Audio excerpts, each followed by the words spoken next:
Anytime you have a triangle, it's not a right triangle. As long as you know one angle and one side across from that angle, you can still solve for all the missing pieces. All right. So the law of sines is this formula, A over sine of A equals B over sine B equals C over sine C, or sine A over A equals sine B over B equals sine C over C. It's the same thing because they're just proportional sides. So the capital letters, you guys, are always the angles. Fill that in on your sheet. Okay, capital letters are always the angles. Also, they could be Greek letters. And then the lowercase letters are always the side lengths. Okay, so these little A, C, and B are the lengths of the sides, and the capitals are the angles. And we're going to look at this picture and decide when we can use law of sines. So on part A, or the little triangle A, we don't have any angles, so we cannot use law of sines. Okay. On B, we've got a 71 right here, and then we've got a side that we know across from it of 7, and we also know another side. So we can use law of sines because we have an opposite side and an opposite angle. So, yay. Okay, and then on C, we know this angle here, but do I know the side across from it? All right. Over here, we know this angle, but do I know the side across from it? No. All right. Over here, can I find this angle? I can. Because I have two angles in that, good old triangle sum, we know they add to 180. I can subtract 100 and I can subtract 42, and that means that this angle A is 38 degrees. Now I can use law of sines because I have an angle and I have the side across from it. Okay? So let's actually do one. Find the measure of angle A and the length of side B. If you know two angles, always start by finding the third angle, but we don't know two angles. We only have one. So we're just going to set up our law of sines. So I know this angle, and I know the side across from it. So I'm going to set it up. Sine of 23 over 7 is equal to. So now I've used, or I need to use this 10 and this angle A. So always use the angle across from the side you know. So I'm going to set this one up as sine A over 10. And now we can just cross multiply. So I'm going to multiply this to this. When you multiply these, you should put the 10 in front. Okay, because the 10 is not multiplying to the angle, it's multiplying to the entire function.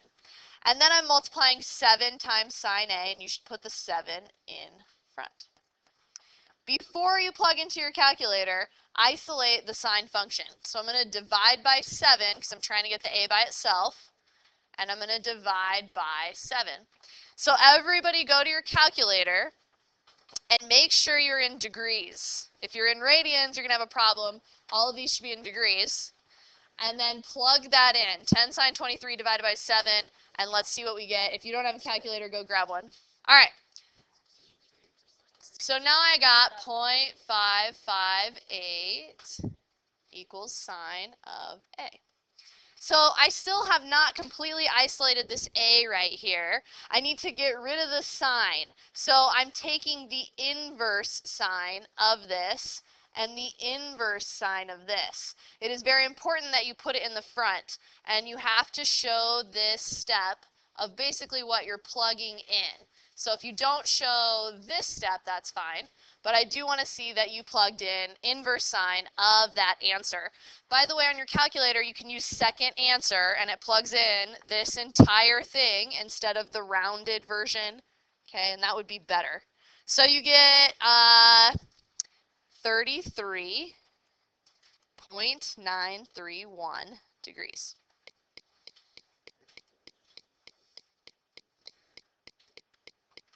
All right, so I can fill this in up here, 33.931. Now we could find B, capital B, and we probably should because we need to find lowercase b.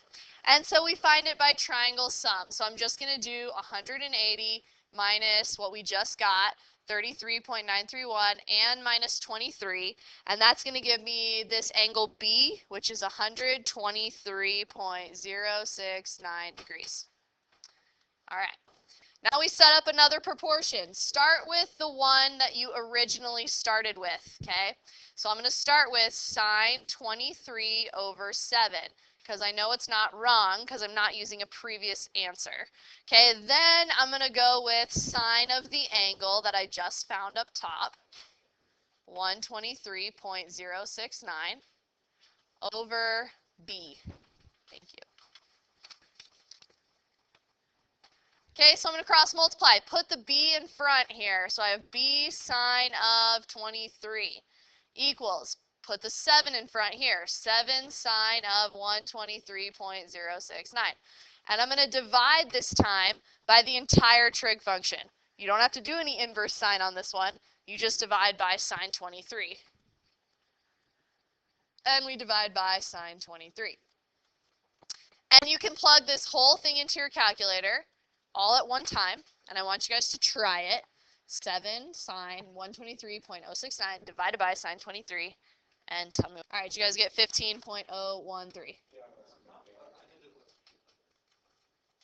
That's fine. You can do that. Perfecto. Good question. How come you can't do any Pythagorean theorem on these triangles? It's not a right triangle. Yep, not a right triangle. On this problem, you cannot always trust your calculator. You have to look at the angle and make sure it makes sense. So let me show you what happens on this one. So we set up our proportion, and let's go with Evan. What would you write for your first proportion?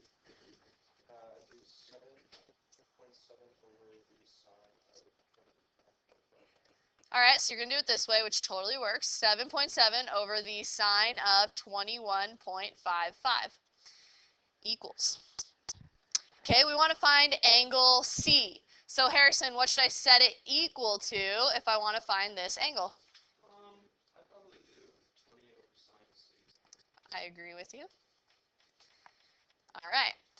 So I'm going to cross multiply this times this equals this times this, and put the 20 in front. Okay, and then we isolate the function here. So I'm going to divide by 7.7. And we plug that whole thing into our calculators, and we get 0.954. And then we have to take the inverse sine, right? So to isolate just for C, we do a little sign with a -1. That's inverse sine. So C is equal to the inverse sine of that lovely decimal. And it gives us 72.565. All right, so let's look up at angle C. Anyone just see a problem with that angle being 72 something? Yeah. Yeah, notice this is an obtuse angle, and we got an acute angle. That's weird. So, your calculator, you guys, will only ever give you an acute angle. Why is this? Well, let's think about the unit circle real quick. Just a little side note. Let's say I'm talking about pi over 6 and 5 pi over 6. The sine of both of these is what? It's 1/2, and it's 1/2, right? So what happens when we do the inverse sine of 1/2? Are we going to get both answers? Which one is it going to give us? It's going to give us 30 degrees, exactly. It's going to give us that pi over 6 answer only, but there's two places where we could get that answer. So you have to check always by looking at the triangle, and that's it. Okay, so I look at the triangle and I'm like, well, that's definitely obtuse.